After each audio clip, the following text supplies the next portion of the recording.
సహవాసం ఉండడం. సహవాసం అంటే వారికి జ్ఞాపకం రావాలి నువ్వు. వారితో అలా ప్రవర్తించగలగడం.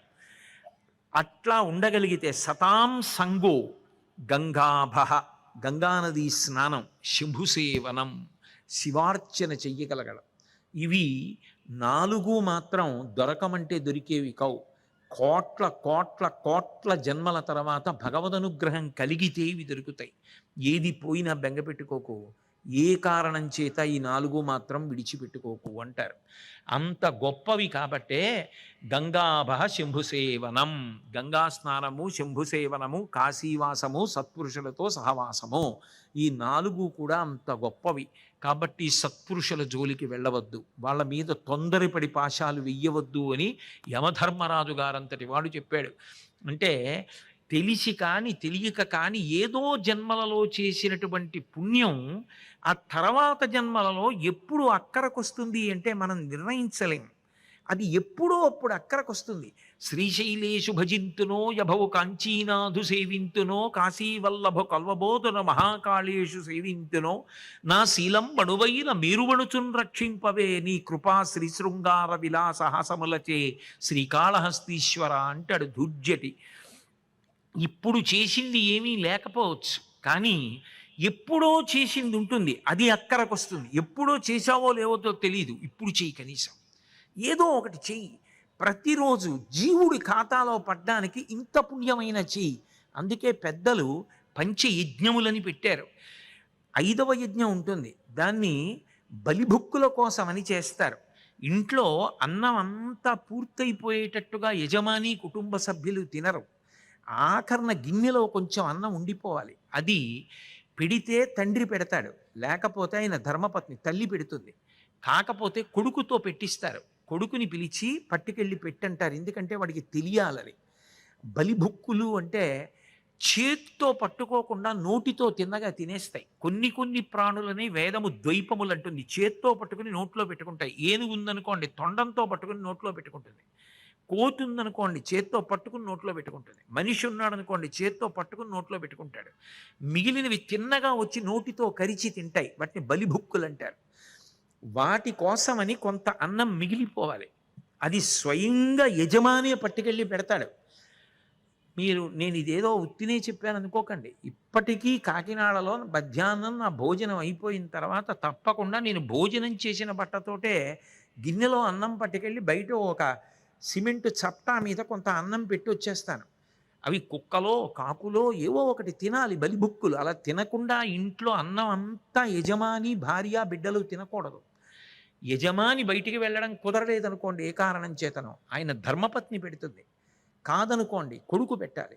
కొడుకు తీసుకెళ్ళి బలిభుక్కులకి పెడతాడు, ఎందుకంటే అవి తిని సంతోషించాలి. సమస్త ప్రాణుల కోసం బ్రతకాలి, అంతేకాని నీ కోసం నువ్వు బ్రతకడం కాదు. ఎందుకు పెట్టాలని అడుగుతాడు కొడుకు.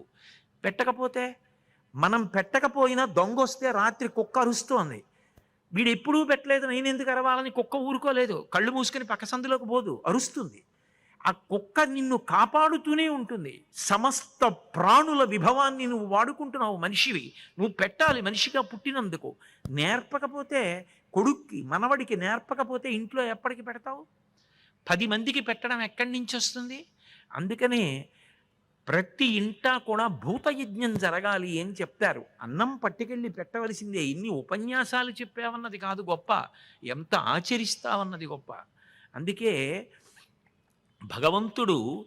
భగవంతుని యొక్క నామాన్ని పలికిన ఈ జన్మలో నువ్వు ప్రయత్నపూర్వకంగా చేసినటువంటి చిన్న పుణ్యం చాలు.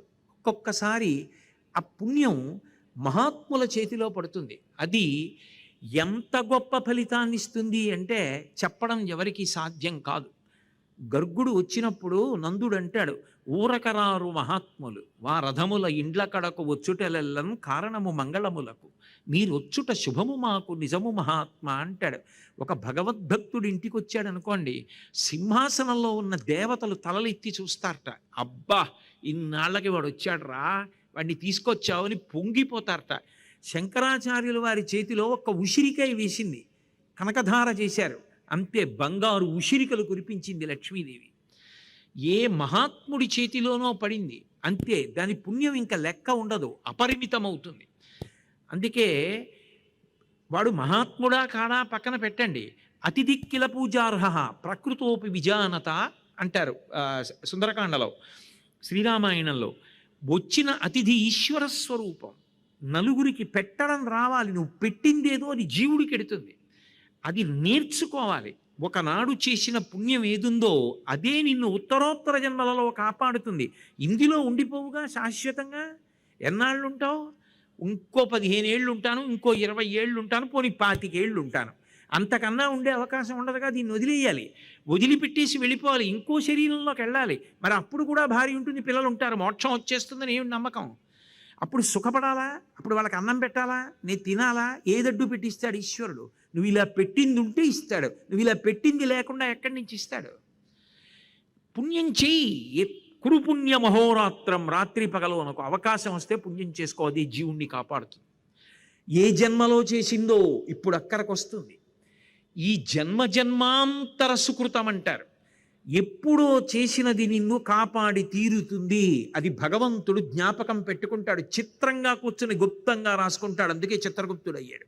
ఎక్కడో ఉండడు, ఇక్కడే ఉంటాడు, అన్నీ రాసుకుంటూ ఉంటాడు జీవుడి విషయాలన్నీ. కాబట్టి ఎప్పుడైనా ప్రయత్నపూర్వకంగా చేసినటువంటి పుణ్యం ఉత్తరోత్తర జన్మల యందు నిన్ను కాపాడి తీరుతుంది సుమా. ఇది సనాతన ధర్మమునందు ప్రబల సిద్ధాంతం.